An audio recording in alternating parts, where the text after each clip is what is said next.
30 साल की उम्र में विधवा हो जाना कितना दर्दनाक होता है। मेरा नाम महिमा है। पति के जाने के बाद इस घर में बस मैं और मेरी तन्हाई रहते थे।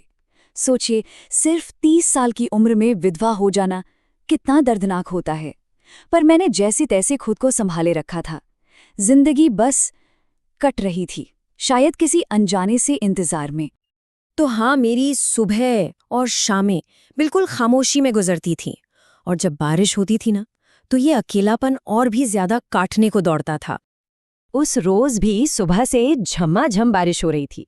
मैंने सोचा चलो आज खुद को ही खुश किया जाए, तो अपने लिए चाय और गर्मा गर्म पकौड़े बनाए। फिर अपनी पसंदीदा काली नाइटी पहनी और आईने के सामने बस संगीत की धुन पे नाचने लगी। ऐसा लग रहा था मानो दुनिया में बस मैं हूं और मेरा अकेलापन। मैं अपनी ही धुन में खोई हुई थी कि अचानक दरवाजे की घंटी बजी। उस घंटी ने सिर्फ मेरी खामोशी नहीं, बल्कि मेरी पूरी जिंदगी को तोड़कर रख दिया। एक बिन बुलाया मेहमान जो दस्तक दे रहा था। मैंने दरवाजा खोला तो देखा बाहर एक कुरियर वाला लड़का खड़ा था। नौजवान था और बारिश में सर से पांव तक भीगा हुआ। वो मुश्किल से कोई 22 साल का रहा होगा। कसरती बदन था उसका। लेकिन जिस तरह वो मुझे घूर रहा था ना, मैं थोड़ी असहज हो गई। मैं तो भूल ही गई थी कि मैंने ऑनलाइन एक सूट मंगवाया था। ये वही पार्सल लेकर आया था। जब उसने साइन करने के लिए पेन मेरी तरफ बढ़ाया तो उसकी उंगलियां मेरे हाथ से छू गईं और बस एक अजीब सी सिहरन मेरे पूरे बदन में दौड़ गई। फिर उसने 1500 के बजाय मुझसे सिर्फ 1300 रुपए लिए। बोला कि डिस्काउंट चल रहा है। सच कहूं तो आज के जमाने में इतनी ईमानदारी देखकर मैं उससे बहुत इम्प्रेस हो गई थी। उसने पीने के लिए पानी मांगा। मैंने दरवाज़ा पूरा खोल दिया और बस कह दिया, अरे तुम तो बहुत भीग गए हो, अंदर आ जाओ। ये एक छोटा सा फैसला था, पर शायद यही मेरी जिंदगी बदलने वाला था।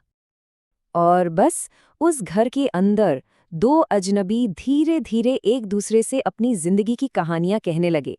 एक अनकहा सा रिश्ता जो बस बनने लगा था। अंदर आकर उसे छींक आई तो मुझे थोड़ी फिक्र हुई। मैंने उसे बाथरूम दिखाया और सूखने के लिए एक कुर्ता दिया। फिर मुझे लगा कि इस मौसम में गर्मा गर्म चाय और पकोड़ों से बेहतर और क्या हो सकता है। बस उसे थोड़ा आराम महसूस कराना चाहती थी। बातों बातों में उसने अपना नाम बताया, आर्यन। वो ग्रेजुएट था और इस बड़े शहर में एक अच्छी नौकरी ढूंढ रहा था। और जब तक वो नहीं मिल रही थी, गुजारी के लिए कुरियर कंपनी में काम कर रहा था। पता नहीं क्यों, पर हमारी बातें इतनी गहरी होती गईं कि मैंने उसे अपने अकेलेपन, अपने पति की मौत का सारा दर्द बता दिया। आंसू थे कि रुक ही नहीं रहे थे। उसने भी बड़ी समझदारी से मेरा दुख सुना, अपनी परेशानियां बताईं। सालों बाद ऐसा लगा जैसे किसी ने मेरे दिल का बोझ हल्का कर दिया हो। मैंने उसे अपनी शादी की एल्बम भी दिखाई, अपनी गुजरी हुई जिंदगी का एक हिस्सा। मेरी शादी की तस्वीरें देखकर वो बोला, सच कहूं तो आप तब किसी खूबसूरत अप्सरा से कम नहीं थीं। सालों बाद किसी के मुंह से ऐसी तारीफ सुनकर मेरा दिल जैसे पिघल सा गया। हमारी वो आम सी बातचीत अब एक ऐसे मोड़ पर आ पहुंची थी जहां जिंदगी का एक बहुत बड़ा फैसला लिया जाना था। हम दोपहर का खाना खा रहे थे जब आर्यन ने अचानक एक ऐसा सवाल पूछ लिया जिसने मुझे चौंका दिया। उसने कहा, आप दोबारा शादी क्यों नहीं कर लेती? कोई पागल ही होगा जो आपसे शादी नहीं करना चाहेगा। उसके सवाल से मेरे मन में समाज के सारे डर एक साथ उमड़ आए। उम्र का फासला, मेरा विधवा होना, उसके मम्मी पापा क्या सोचेंगे। मैंने सब कुछ उसके सामने रख दिया। पर आर्यन ने मेरी हर चिंता को ये कहकर उड़ा दिया कि मुझे भी फिर से खुश रहने का पूरा हक है। उसने बड़े विश्वास से कहा, शादी मुझे करनी है या मेरे मम्मी पापा को? आपने वो कहावत नहीं सुनी, जब मियाँ बीवी राजी तो क्या करेगा काजी? और ठीक उसी वक्त उसके फोन पर उसकी माँ का कॉल आया।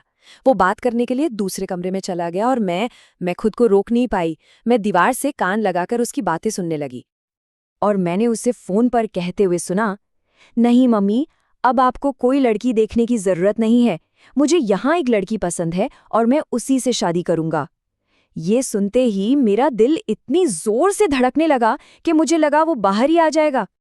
बस वो एक पल था जब सारे शक, सारे डर, सब कुछ खत्म हो गया। एक फैसला हो चुका था और एक नई जिंदगी की शुरुआत होने को तैयार थी। जैसे ही उसने फोन रखा, मैं अपने आंसुओं को रोक नहीं पाई। मैं दौड़कर उसके पास गई और पीछे से उसे कसकर गले लगा लिया। कुछ कहने की जरूरत ही नहीं थी, वो मेरी खामोश हाँ थी।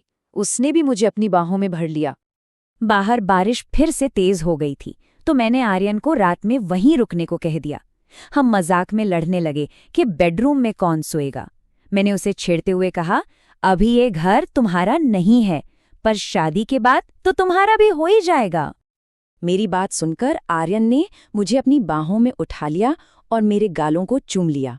उस रात उन बारिश की बूंदों के बीच हम सिर्फ दिल से ही नहीं, जिस्म से भी एक हो गए, हमेशा हमेशा के लिए।